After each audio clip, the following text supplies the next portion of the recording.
Welcome back to episode 12 of the Everyday Hair Colorist. Today, my guest is Nicky Pope. She runs Tri-bute magazine in 7 different publications since 2005. She launched the Tri-bute show in London, which regularly fills out at 800 people in the audience, running every October. In 2010, she launched the Respect brand, which includes a fortnightly newsletter, which goes out to thousands of people.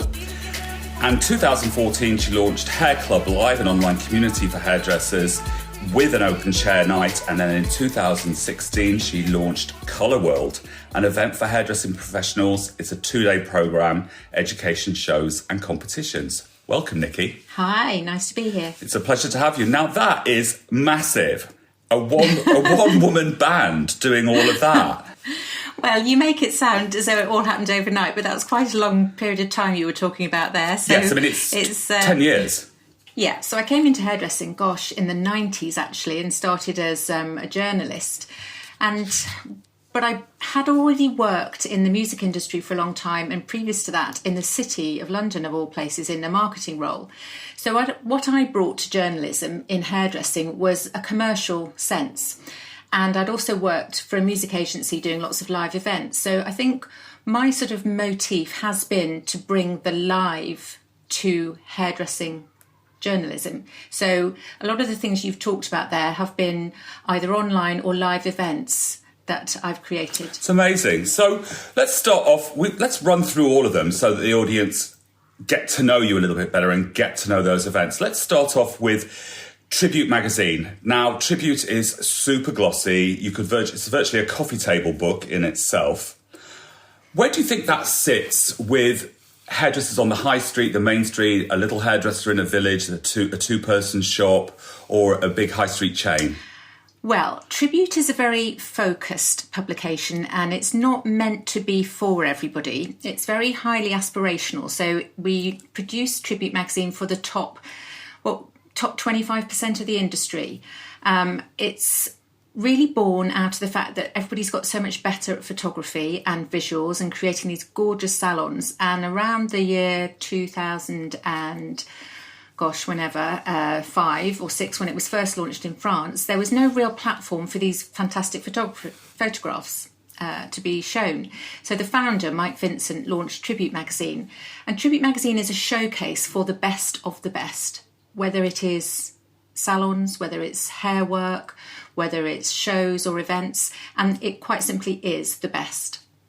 Yes, because inside there, it isn't just hair pictures, is it? There's also interiors and lovely, lush interiors and conversations with people and things like that. Yeah, so Tri-bute magazine is not a how-to-do hairdressing magazine, right, where other trade publications focus on helping you to improve your craft or to grow your business. Tri-bute magazine is really a showcase for high achievers, award-winning, it's aspirational. So it's really saying, in order to aim to be the best, you need to know what the best is. So Tri-bute magazine is entirely picture-led.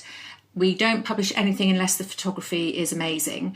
And looking at it, you look at it before you read it. So you study the photographs, you're drawn in by them, which is really what hairdressers do naturally anyway. You'll only read something if the photograph or the image that goes with it is interesting. That's lovely. It's very true as well.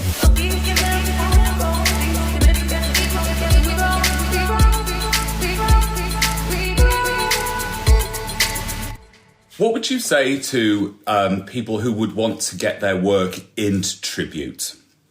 What advice would you have for them? Well, it's very difficult because we are able to be very selective. We publish quarterly and we are a lookbook as much as anything. So it is about the beauty and the photography. And we are also international. We have editions in France, the UK, Belgium, Holland. There is an edition in China now, actually, which is recently launched. So we are able to draw on work that's sent to us from all around the globe. And we really do select first on whether an image, whether it's a hair look or whether it's a salon, is utterly absorbing in the first place. And then we sort of narrow it down and then select from that. So our portfolio of, say, 40 pages in each edition, which is purely just hair photography, will have been selected from hundreds and hundreds of images. So I think, to go back to your question, to aim to be in Tribute magazine, first of all, study the magazine and try and sort of feel how beautiful it is and really understand that if there's one word, if an image is not beautiful, whether it's a product image or whether it's a salon or whether it's a person, if it's not beautiful, it's not coming in. Right. So first of all, take a good look and figure out what it is and then start working towards that. But there are other avenues to go to get your work exposed anyway within all the companies that you work in, aren't there? So Respect. So Respect was launched really to be like the chatty little sister for Tribute magazine. So if Tribute magazine is the beautiful elder sister who just arrives at the party and she's looking fantastic and all the heads turn to look at her as she walks in the room and people say, oh my goodness, isn't she gorgeous? Doesn't she have great style? Respect is like the little chatty sister or the sort of the best friend that potters along beside and says, oh yes, she is beautiful, isn't she? Now let me tell you, this is how she's achieved that and this is how she got to be so gorgeous and this is what she bought and this is how she's put it together. So Respect is the explainer. Right. That's a nice way to put it, isn't it? Yeah, I think we have a very personal feel to all our projects and our products, and I think that to me that sums it up. So Respect is the one that will be your friend. Tribute is the person you might want to emulate and aspire to be, but Respect rather is your friend who will help you get there and who will explain a bit more about the industry and how things work. So we launched Respect to be initially a newsletter that went out fortnightly. And again, like Tribute, it's very highly selected. So we would choose the best 8 stories going around the industry of that fortnight period and email them direct to people's inboxes. And they explain more and they are more educational. And that grew to be an online site called respectyou.me. And I think, again, that's another... Choosing the name, we thought that, you pay tribute to something, but you earn respect. So that's kind of where the names come from. Clever. Very nice. I like that. That explains so well. So Respect is also an online platform.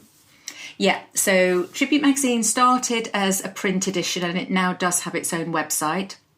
Respect started as an email newsletter and that also has a website, respectyou.me. And that's much more of a hub, more chatty, more educational, and we feature, obviously online, you can put a lot of things in. Yes, and looking for content always for online. Everyone is, aren't they?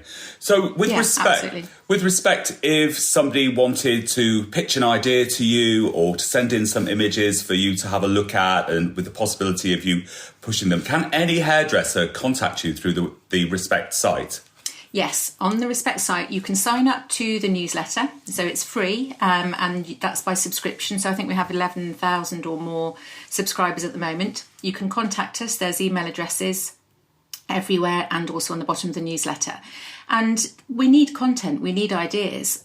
We're journalists and media people. We're not hairdressers. So we rely on hairdressers to send us ideas, to send us their material, to engage us in stories. And we're really happy to talk through and to give feedback as well. I've spent a lot of my time responding to people who might have sent me things and perhaps they're not quite what we're looking for, or they might be that I can see a way that they could improve on what they do. That's lovely. So you're nurturing people as well along the way in that capacity. So for all of you out there, if you want to get featured in Respect, you know what to do now. That's really nice because everybody loves to see their work published. I mean, there's something quite thrilling about it, isn't there, really? Or an idea that you've got and seeing it. I think so. Yeah, lovely. Essentially, hairdressers are people in this more than anybody else I know. You wouldn't be a hairdresser if you didn't find other people fascinating and interesting and want to help them. And those of us that work in the hairdressing industry have also got that similar sort of, we like sharing, we like bringing things on, we like nurturing things and enabling people. It's really nice because the other day we were talking to George Driver, the Elle Digital beauty editor, and she was also saying that they are totally open to ideas and trends being pushed into them for them to look at as long as they felt that it fitted organically and was true rather than a micro tweak or something, and that there was a conversation there. So that's really nice, I think, for the audience to know that, even if they don't have a PR, that they still can, work towards these things. Absolutely. I mean, you guys are our eyes and ears. So you bring us the material, the ideas, the content, and then we shape it. It's sort of like you are the ingredients, and we perhaps make the lovely concoction and the appetizing things for you to all enjoy. All right, let's go to the subject of Colour World, which is the one that I think was the slight game changer in the hair event type thing. Yeah. It started in 2016. I remember it because I did something for you then in Dalston, wasn't it? It's still in Dalston. Yes. It's still in the same venue. So I was frustrated really by how the industry events calendar had not really evolved, I didn't think, and really kept pace with how people like to experience things. So I felt slightly frustrated by sort of almost, I could tell you what the calendar was going to be every year and what every event was going to be like. So it just felt a little bit tired. At the same time, I was very interested in the way the theatre had evolved to bring in things like immersive theatre, where you could go along to see a performance and actually be part of it and explore in a venue. You would find a different story than the person you arrived with if they'd gone a different way. So I wanted to marry that together. And I then found a venue in East London. It's an old warehouse which has become linked to an old school, which is linked to an old factory. And that really set my imagination going. So I created Colour World to be an immersive event for colorists, where you have people such as yourself and colorists and people who are very well known and very well established in the industry, but they're very you're part of the presentation, but the audience is also part of it as well, so they can join in and come alongside you and really join in. It's very accessible, Colour World, isn't it? That's what I think. It's not one of those things where if you haven't been, you must go, guys, because it's not one of those shows where there are platforms and people are on them. It's very much, you could be doing a demonstration with people stood around you. And there are all sorts of different aspects to it but it's very, very intimate, isn't it? Yeah, absolutely. So we describe it as being anti-zoo. Now, what I mean by that is that at a zoo, you might have barriers or glass partitions or fencing or cages which separate you from the thing that you're looking at. So we didn't want to have anything like that. We didn't have any barriers, and we have no stages and no platforms. So you're on the level. Yes. So if you're wanting to watch somebody work or listen to them, you literally stand next to them as you would in the salon if they were demonstrating something to you. So there are no barriers. It's entirely.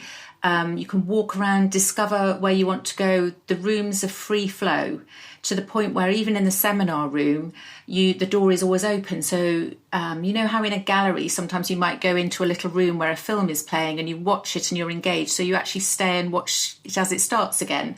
But if you're not engaged, you move on. And That's the way we keep all our rooms at Colour World. I thought that's good. Now, all the rooms are free. Only is your entrance fee to get in there, obviously. That's right. So I wanted it to be anti-zoo. I wanted it to be one entrance fee so that you weren't being sort of hijacked as the day went on and having to pay to get into this or to get into that. It's relatively small, so the venue will only ever hold maximum sort of 800 or 900 people at any one time, and that's spread over rooms which might be small workshopy rooms, or they might be the big film studio, because the venue is actually really a film location studio, which allows us to have lots of different kinds of spaces there. We wanted it to be daytime. We wanted it to be very much colour focused, so it doesn't stray into general hairdressing. It's anything to do with colour. Which might be people who support colourists, brands who make recycled things, but as long as it's very colour focused and it's educational, not sales. So you won't find anything to buy there. Yes, I think that's cool anyway. And I also thought, what I thought about it was it's the same as when I do an education event. I hate being on stages where you can't when it's an us and them. I love it in a room when you can be there and people can wander around and talk to you and film you, and it's much more immersive. And I think it's also, there's much more of a connection between the artist and the people watching too. We know from the feedback every year that that's one of the key things. People love being able to meet people and really talk to them and really, catch hold of their idols and people that they really respect and admire, that you can actually stand next to somebody and really ask questions and use your own phone to film what they're doing. You can network. There's a lovely big food yard. We've been very lucky with the weather in the past few years, so hopefully we'll continue to be. But yeah, it's very much like, it's got that slight festival vibe, if you like. Yes, definitely. And that's really what we wanted. And we're supported. So this year I started off with only, there were some very brave names in the industry who came alongside me in the first year and really put their trust in me. But it's really worked. And now this is going to be our 5th year. And currently we have 21 different colour brands on board to sponsor the event this year. So I'm really proud of that. Well done you. That's big, isn't it? That's big. Now, all of these 3 brands, we've got Colour World, obviously, which is, it is the decade of the colorist, even though we're going into the 2nd decade. Colour is so massive. Then we've got... And Colour World, by the way, does have a website now as well. So colourworlduk.com is an all-year website, which dovetails with the event. So it is an event, but it's also a website. Brilliant. Good news. Then you've got Tri-bute, and they both have awards. Yeah. Now, this year you opened up the Tri-bute Awards in the UK, and I was like, ooh, what's this going to look like? And I sort of was, a bit slow to the game on that one. I was like, no, Tri-bute I don't think I fit the Tri-bute vibe. Talk to me about the Tri-bute competitions, because it's competition time. People are always entering. Hairdressers always love these things. Yeah. So the Tri-bute Awards are called the big one. Right. And the logo is an elephant standing on top of the world, because that's what we want you guys to feel like. We want the winners of our awards to feel absolutely on top of the world. Right. So we have 7 trophies in the Big One Awards. They've been established in France for about 10 years, and I brought them to the UK in the autumn of last year. We have 7 categories, and they are absolutely for you, Jack, and anybody listening. We have a category called commercial colour, the big one, right. The one for colour, the one for styling, the one for salons. So there's a salon design section as well. And then of the 7 trophies, the winner, that we select a winner from among those 7 winners. So there is really the big one. So there is an overall winner each year. And the difference with the Tri-bute trophies from a lot of others is that we ask you to submit a selection, not a collection of photographs. And that is a point of difference. So we are asking people in each category to choose several photographs that portray their work in whichever field it is. So we have the big one for colour, we have the big one for commercial hairdressing, we have the big one for salon interiors. So we're not asking you to have to go out and shoot something specially. And do these have to be shot photographs, or can they be pictures that people can take that are well done on their phones, or how are you looking at that? I think that it's your discretion. Whatever you feel best portrays what you do and what you would be happy to see up on the big screen. We present the awards at the Tri-bute show in the autumn of each year. We have a massive floor-to-ceiling screen on a West End theatre stage. So if your photograph would look good up there, then by all means, submit it. Basically, it's open to all of us. Yeah, so I feel that these days, I think it's a little bit passé to expect people to have to do something specially for a competition. Right. I think that the more useful competitions, which is the motif with the big one and also with the Colour World Colour Genius Awards, they're a bit pointless unless they are useful to you as a hairdresser, be that as a colourist or a hairdresser or a salon owner. So they need to represent what you do for your craft. So why would you need to shoot something specially? Well, and it's also incredibly expensive to do a shoot. I mean, you're looking at a minimum of sort of £8,000 upwards. Oh yeah, and the rest. Yeah, exactly. Everyone tries to do it on a tight budget, so it's very, very expensive. So it's nice to see awards that are opening up to something that's a little bit easier for people to, or more financially manageable, because it means more people can compete. Absolutely. And I think, that's, in an ideal world, it's a bit like, haute couture, I suppose, in the fashion world. They are the show-off dresses that nobody's ever really going to wear on the haute couture, whereas the sort of pret-a-porter would be the things that actually represent what you do and what are going to filter down to the high street and what are going to, make your mark as a designer. Nice. Some good analogies from you today, I must say. Love it. So this, I am a journalist, Yes. So let's segue into, because it's a perfect segue, into Colour World and the competitions in Colour World, because last year was the first year and it was really, I thought, sort of groundbreaking in what it expected.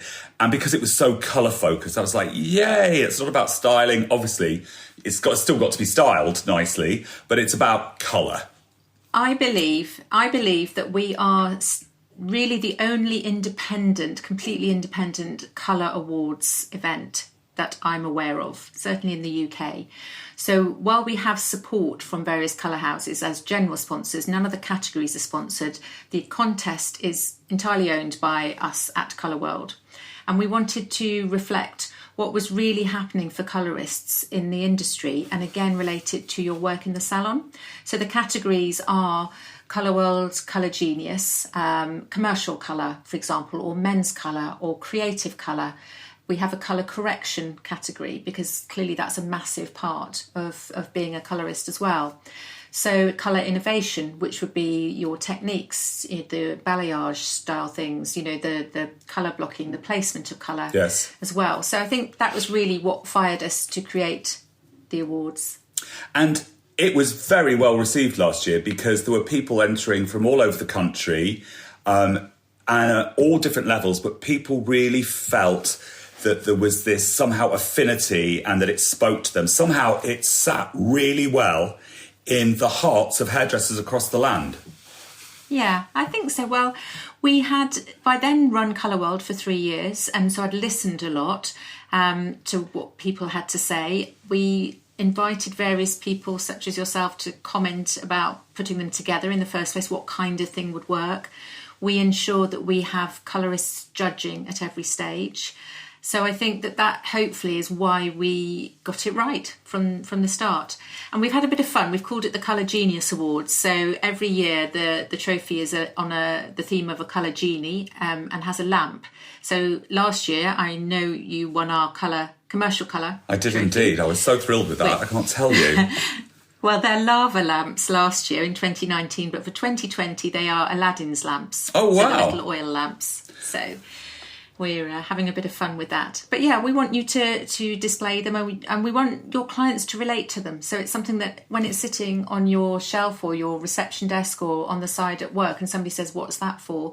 It means something to the client in the chair. Yes, it really does. I mean, I got loads of congratulations from clients and I stuck that at reception. Obviously, I asked Paul and Yasha and they were very happy to have it there. And lots of clients are like, oh my God, that's so cool. That's so nice. And it, for me, it just resonated with me. I was like, oh, this is something that I could actually really, truly enter and be good with.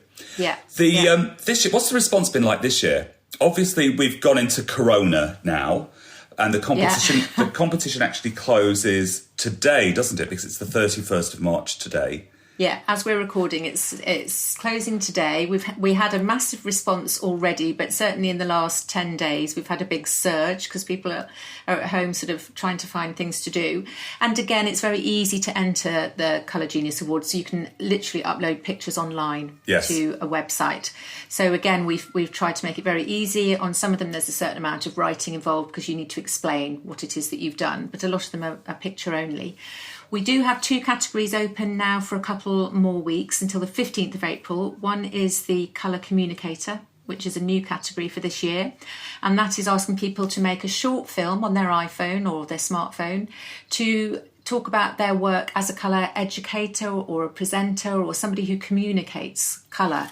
And I don't mean just on social media. I do mean partly on social media, but perhaps also on one-to-ones or presenting to an audience, as well as literally putting up lovely pictures on Instagram. Right. And then the other category that remains open till the 15th of April is the Colour-tastic So we have a Colortastic trophy, and for that you need to submit a 90-second film, again made on an iPhone or a smartphone. It's absolutely fine, just called This Is Me. So as a colorist, this is me, this is my world, this is my work, this is the clients, this is the where I work, this is what I do, and it's just lovely to see the creativity that comes out of that.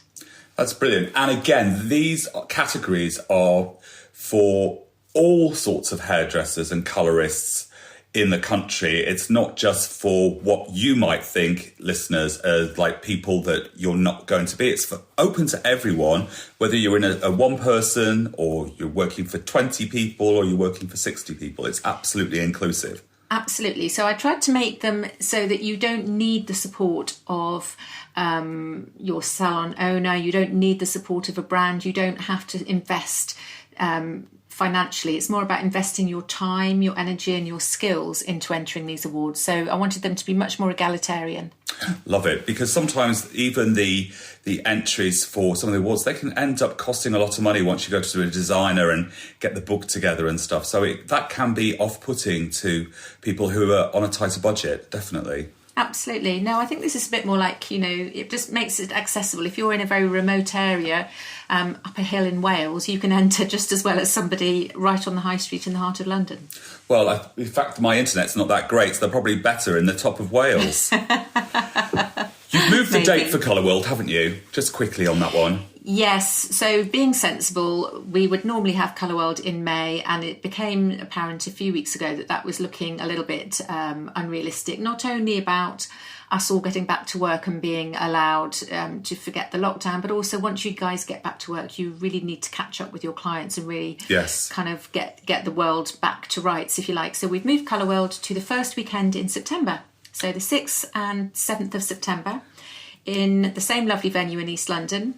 And with the tickets are on sale, but obviously we're not, unrealistic. We expect there to be, as soon as we're allowed back out to play, I think that's when you should really make your mind up and book the date if you can, because it's not a massive venue. So each year we do sell out. Let's all hope, first of all, that we get out of our houses as quickly as possible.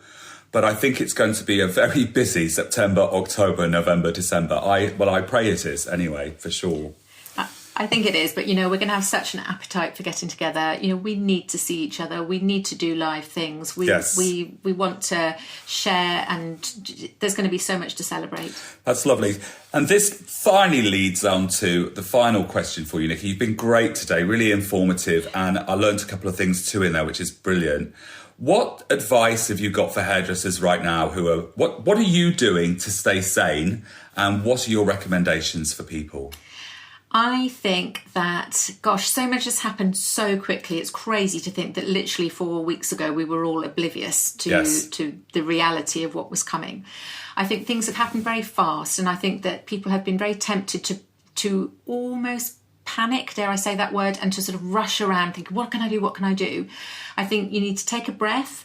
Look after your families, your salon family and your salon business first. Once you've sorted out what you can do with the business, if there are any financial things that you can apply for, and to make sure your team and your family are safe and well, take a breath and think about how you could use this time in a really positive way to do three things really: to stay in touch with your clientele.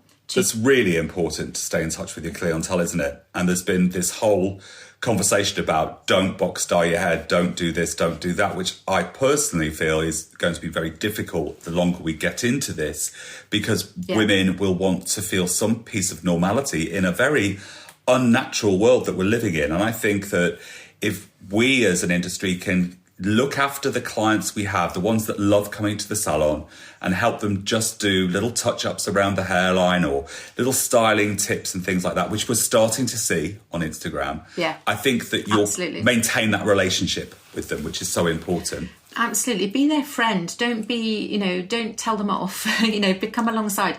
Listen, I'm going to be waxing my own eyebrows and making sure that I don't develop too much facial hair. So why shouldn't somebody else trim their own fringe? But I think try and do it in a way that's a positive way. So instead of telling them what not to do, tell them what they perhaps can do. So I think that's really important. Keep in touch. Secondly, keep in touch with the hairdressing community. You know, there's no shame in watching what other people are doing, borrowing ideas, feeling inspired by somebody. And then thirdly, use the time to educate yourself and to encourage your team to educate themselves. Everybody's rushing out some online education. It's not all good, so be selective. Just because it's out there doesn't mean it's good. But there are some really good things that you can access now. And I've seen some really interesting things being put out free of charge. So do that. And I think also if you're managing a team of people, try and direct them towards the right education. Because don't just say spend an hour online. Try and show them, you know, why don't you look at this? Or I've seen that, you guys should be looking at it. Because it's like everything with the internet. There's a whole lot of space out there, and just because it's online doesn't mean it's on message. Absolutely. I think the product companies have been brilliant in their support of the hairdressing community. Obviously, they've opened their education up, which I think is really cool.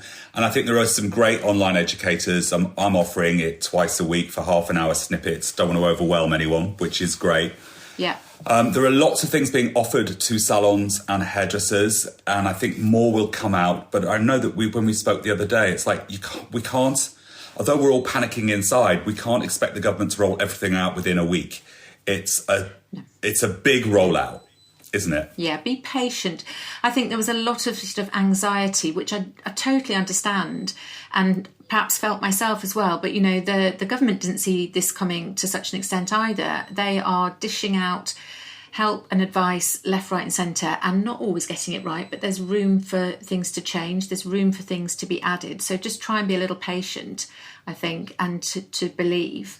But also, you know, we've got to help ourselves. We've got to do as much constructive as we can, but pace yourselves, guys. You know, don't start something if you can't maintain it. That would be my advice. If you're going to do an Instagram, don't do it every day, because you're never going to maintain that.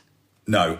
I just felt twice a week, and then that was enough for me to also, because it also kept my skill set going and it kept me communicating with my audience, which was important. And the other thing that we talked about the other day was, you said about being kind, and I think kindness goes a long, long way. Yeah. I think you know, Jack, you're a very experienced broadcaster and presenter, and there are those of us out there who are used to doing this and being online and being very visible. But there are a lot of people who aren't, and it's not that easy. You know, you have to focus on what you're doing and prepare what you're going to say. And we all sometimes get caught out. We all perhaps say the wrong thing. It's like, you know, a slip of the tongue at a party, and it's not always, you know, just because we've said something doesn't make it necessarily what we heartfelt believe. You've got to give people room to apologise, room to make a mistake, and not be so judgmental. And be kind, be gentle with yourself and with other people. Well, I think in this day and age, everyone seems to jump on things straight away. And I think sometimes you need to sort of step back and think about it before you jump on somebody for doing something. Yeah, I think we need to be grown up and learn to apologise sometimes, and to accept an apology too. Absolutely. Great words, Nicky Pope. Thank you so much for coming on today. Really informative. And for my audience, my listeners, let's remember about Tri-bute magazine. Hey, that's one certainly to aspire to. And Respect is there for you, and Colour World is there for you too. Great platforms. Thank you so much, Nicky. Thank you very much. That's been a pleasure. Thank you so much, guys. Thank you. So I hope you enjoyed this podcast as much as I did making it for you. Don't forget to subscribe on your channel that you download your podcasts from. iTunes is my favourite, but I know there are others out there.